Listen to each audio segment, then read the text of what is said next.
Hi అండి. అందరికీ నమస్కారం. చేపల వేపుడు ఎలా చేయాలో చూపిస్తాను వచ్చేయండి. ముందుగా క్లీన్ పెట్టుకున్న చేప ముక్కల్ని ఇలా ప్లేట్‌లో పెట్టుకోవాలి. సో, నేను ఇది పిల్లల కోసం వాళ్ళు తినడానికి ఇష్టపడతారని పొట్టకాడ ముక్కలు ఫ్రై చేస్తున్నాను. సో, మీరు నార్మల్ ముక్కలు చేసేసుకోవచ్చు. సో, ముందుగా క్లీన్ చేసి పెట్టుకున్న ముక్కల్లో చిటికెడు పసుపు, రుచికి సరిపడినంత సాల్ట్, కారం సమానంగా వేసుకోండి. కొంచెం ఎక్కువగా తినేవాళ్ళు ఎక్కువగా యాడ్ చేసుకోవచ్చు. ఇక్కడ కారం వేసిన తర్వాత ఒక టేబుల్ స్పూన్ ధనియా పౌడరు, ఒక half table spoon garam masala. మా ఇంట్లో ఫ్రై ఇష్టంగా తింటారు పిల్లలు. సో, నాకు కూడా చాలా ఇష్టము. ఫ్రై బాగుంటుంది కదండి. సో, ఇందులో ఒక టేబుల్ స్పూన్ కార్న్‌ఫ్లోర్ యాడ్ చేసుకున్నాను. కొంతమంది శనగపిండి వేస్తారు, ఎగ్ బీట్ చేసేస్తారు.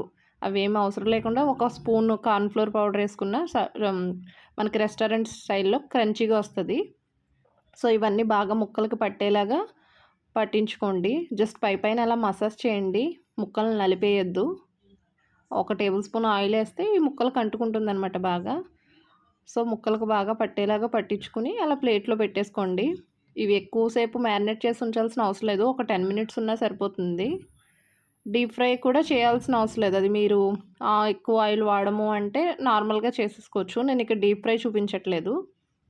నార్మల్గా కొద్దిగా ఆయిల్లోనే ఎలా క్రంచీగా చేసుకోవాలన్నది చూపిస్తాను. సో, ఫస్ట్ స్టవ్ ఆన్ చేసుకుని కడాయి పెట్టుకుని ఇందులో 3 to 4 గరిటెలు ఆయిల్ వేసుకుంటున్నాను.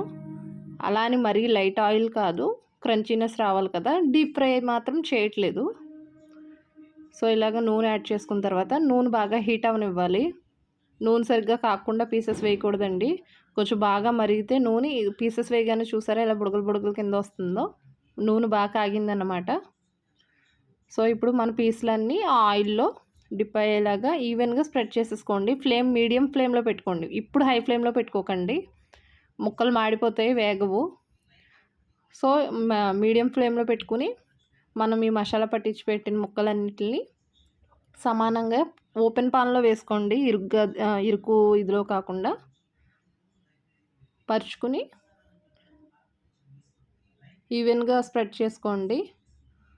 ఫ్లేమ్ మాత్రం హై ఫ్లేమ్లో పెట్టకండి. మీకు ముక్క మాడిపోయినట్టు ఏగినట్టు కనిపిస్తుంది కానీ వేగదు. మీడియం ఫ్లేమ్లో పెట్టుకుని ఒక 10 మినిట్స్ తర్వాత ఇలాగ టర్న్ చేసుకోండి పీసెస్ని, ఒక్కో పీసెస్ని. సో, గరిటె పెట్టి వేయకండి, స్పూన్ సహాయంతో ఒక్కో పీస్ టర్న్ చేసుకుంటే వన్ సైడ్ బాగా వేగింది కదా, రెండో పక్కన కూడా ఈవెన్గా కాల్చుకోండి. రెండో పక్క తిప్పినప్పుడు కూడా మీడియం ఫ్లేమ్లోనే ఉంచండి. అప్పుడు ముక్క లోపల వరకు ఉడుకుతుంది, క్రంచీనెస్ వస్తుంది, ఈవెన్గా కాలుతుంది అనమాట. హై ఫ్లేమ్లో పెట్టేసి మార్చేసి కింద అడుగు అంటుకుపోయి పీసెస్ ఇరిగిపోయి ఇలా డిస్టర్బెన్స్ ఉండదు, మీకు సమానంగా వస్తుంది. ఫ్లేవర్ టెక్స్చర్ అంతా పడుతుందన్నమాట. సో, ఇలా రెండు పక్కల వేగిన తర్వాత కొద్దిగా జీలకర్ర పొడి స్ప్రింకిల్ చేసుకుంటున్నాను. ఇప్పుడు దింపే ఒక 5 మినిట్స్ ముందు కొద్దిగా కరివేపాకు వేస్తే ఇప్పుడు ఆ నూనె ఉంది కదా, ఆ నూనెలో ఆ కరివేపాకు కూడా వేగిపోతుంది. ముందే వేసేయకండి, మాడిపోతాయి.